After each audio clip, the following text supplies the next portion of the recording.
ప్రపంచంలో. అయితే Hyderabad super strong అంటారు.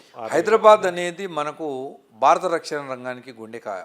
ఒక సోల్జర్కి కావాల్సిన యుద్ధ సామాగ్రి, technology, drones, air attacks, air aviations, rocket launchers, anti missiles, everything మన హైదరాబాద్ ఈజ్ కేంద్రమే.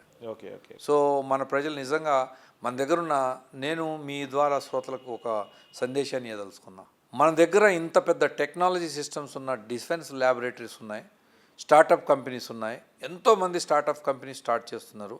నేను రాబోయే టెక్నాలజీ యూత్కి నేను చెప్పబోయేది ఏంటంటే, మన దగ్గర స్టార్టప్స్ పెట్టండి, మీ ఐఐటి టెక్నాలజీని మీకున్న తెలివినంతా ఇక్కడే ఉపయోగించండి. మన శత్రు దేశాలకు ధీటుగా సరిపోయే, ఎంతకంటే ఎక్కువగా సరిపోయే టెక్నాలజీని మీరు తయారు చేసి ప్రపంచానికి అందించండి, ప్రపంచాన్ని సేవ్ చేయడానికి అందించండి. సో మన ఈ ఐఐటీలు అయితే ఈ అంటే సాంకేతిక యుద్ధం కూడా చేద్దాం మనం ప్రపంచంతో. 100% ఇప్పుడు జరిగేది సాంకేతిక యుద్ధమే, రాబోయే కాలం అంతా సాంకేతిక యుద్ధమే. ఈరోజు మీరు చూసినట్టయితే 24 మిసైల్స్ ఫైర్ చేశాం. ఓకే.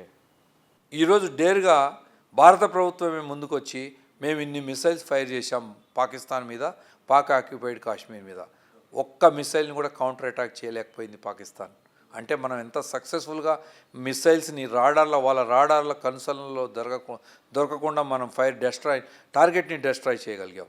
అంటే మనం ఎంత ఆయుధ సంపత్తిని, ఎంత సాంకేతిక పిఓకే అనే వర్డ్ కంటిన్యూగా వింటున్నాము. అసలు ఆ పరిస్థితి ఎందుకు వచ్చింది సార్? ఎందుకు వదులుకోవాల్సి వచ్చింది మనం అంత ఏరియాని?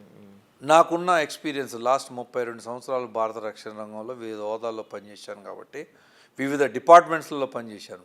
దాంట్లో కూడా ఫైటింగ్ ఫోర్స్లో, servicing force, supporting forces, different విభాగాలు ఉన్నాయి. అన్ని విభాగాల్లో పనిచేసిన లక్కీ ఛాన్స్ నాకు దొరికింది. ఎందుకంటే నేను ట్రైనింగ్ వింగ్లో ఉన్నా.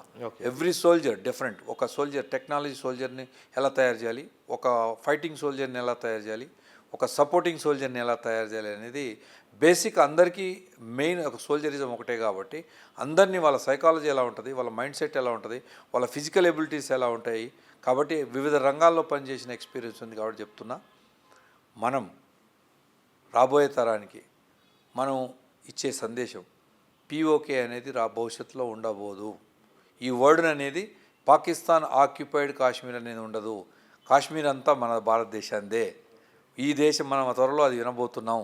మన భారత ప్రభుత్వం అంత దృఢ సంకల్పంతో మన పిఓకేని మన భారతదేశంలో ఎప్పుడో విలీనం చేయడానికి ఈ కార్యక్రమం రూపుదిద్దింది. ఓకే.